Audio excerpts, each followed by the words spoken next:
Alright, this is my friend and client Justin, and he's at the driving range with a 7-iron on a mat. Looks like it might be Witsit driving range, which means the wind is coming, quartering in left to right, coming from this direction at us, the wind. Um, Anyways, the first thing I'm seeing is that I feel like you're kind of crowding the ball a little bit at address. Your hands are really close to your body, and for a 7-iron, I don't know that you really want to have this much. Let's do it this way. Have this much bend in your knees. I would like to see just a slightly less flex, maybe about 2/3 of that flex in your knees. Um, and we'll get to the reason for that in a minute. Uh, Spine angle looks pretty good. Let's draw there. So if it was perpendicular, if those lines are perpendicular, that's the same as your shaft angle. So I really like that there. That's great. What I'm seeing here with your setup is that your target line, shoulder line, hip line are all the same. That's terrific. That's fantastic. But your toes are pointing slightly to the right. So that's, if you were to look at it out there, that's 30 yards, or actually out there, 25 yards right of your target. And your left foot is toed out. Notice you can't even see your left heel there. You can see your right heel, but not your left heel. And it looks like the camera is pretty much center, almost center. So it might be the camera angle's fault, but it looks like your left foot is toed out. So if that foot were to be back parallel with the right, it would be even further forward, and it would make the angle even more acute over there. So you're really blocking yourself off from your target.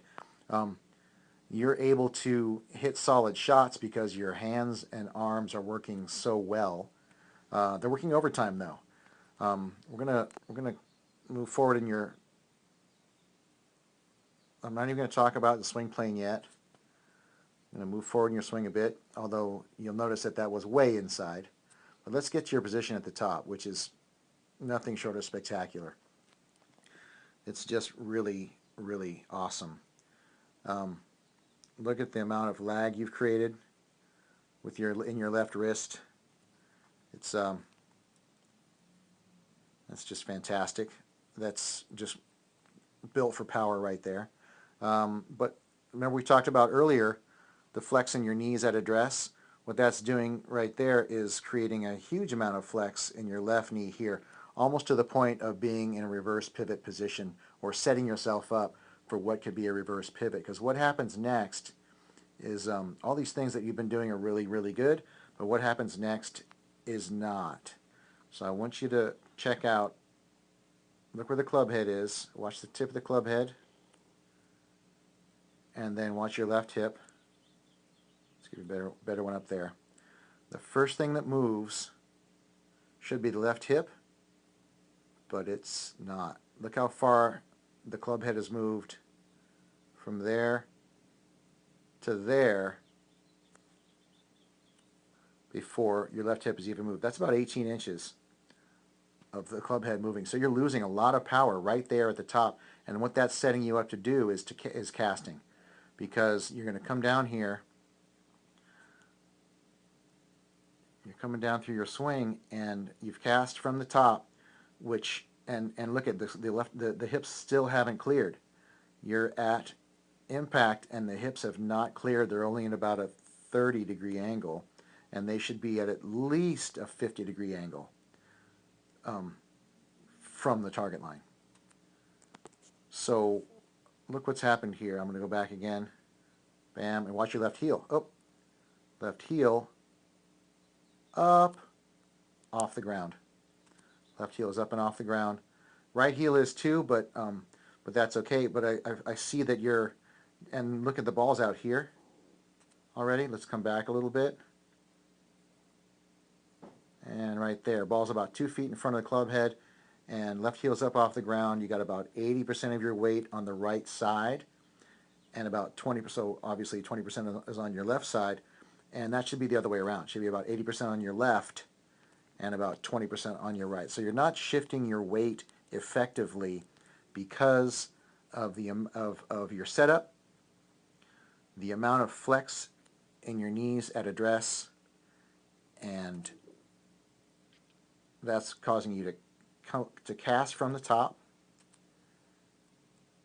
and you're losing distance and power and probably a lot of accuracy too, because you're having to come over the top in order to keep it on target. Because if you were to swing on the line of your feet, you'd be swinging over there. So let's look at the full swing path now, and look what you're doing to compensate for a setup that is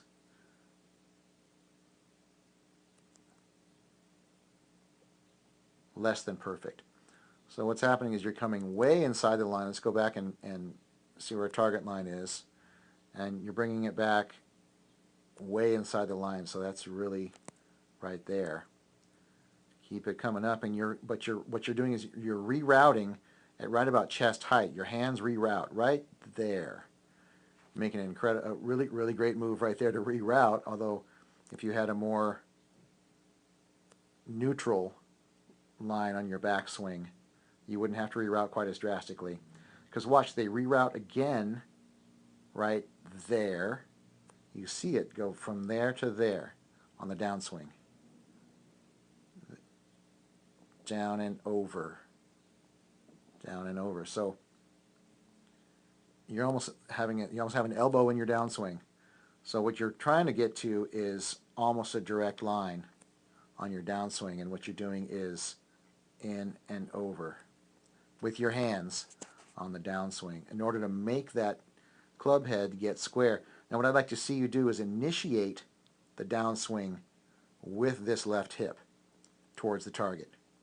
So if that was the first thing that moved, your hips would be clear at impact.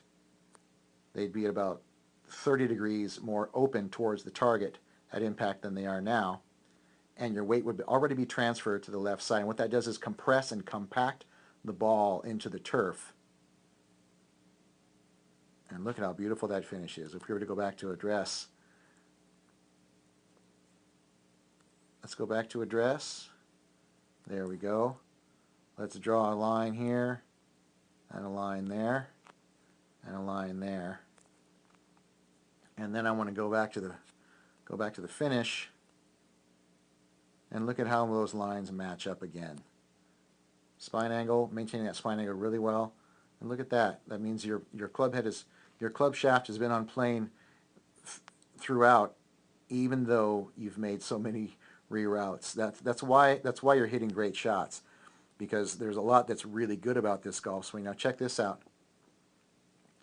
Even though your right foot is turned way over, it's not uncommon.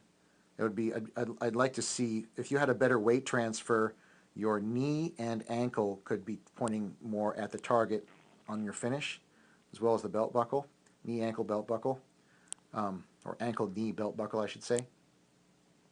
I'm getting all kind of blocked up there. See what I'm saying? So if you're too far, there, you're absolutely finished there. And look at the right knee is actually pointing over there. That's a little drastic. More like there, left of the target. And the right ankle is pointing over there. I'd like to see them both pointing there, as well as right where your hips are pointing at the finish. But other than that, there is so much that's right about this golf swing. And the things that are wrong with it can be fixed by simple, what we don't see in this, by simple setup problems that can be fixed up right now. What we don't see in your golf swing here is your pre-shot routine. Now I've been playing with you, so I know that you always approach the ball from behind, which is great. You approach the ball here, and you set your feet up parallel to each other, perpendicular to your target line, and you set your club face up at the same time.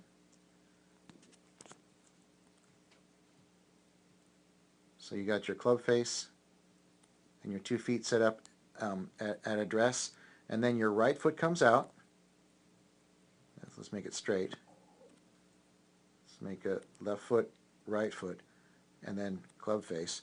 But then what happens is you take a couple of waggles, and inadvertently, I don't even know that you know you're doing it, your right foot moves back about 1.5 inches. Let's say it goes from this darn thing. Left foot, right foot, and then you take 2 waggles and your right foot moves back about 1.5 inches. And then what you do is you toe your left foot out at the same time. So to the naked eye, this looks like the toes are still lined up pretty much at the target. But look at where the heels would be lined up at that. If this was turned back parallel, the left foot turned back parallel, the heels would be pointing way the heck over there. So this is a problem that we need to fix. So when you take your waggles, be really aware that you don't readjust your feet at all. This is going to help a lot of your problems. And then just be aware that the hips need to initiate the downswing. The hips initiating the downswing, they'll naturally clear, and everything else is just a byproduct of that. Knees a little straighter at address, and these are just some things to work on.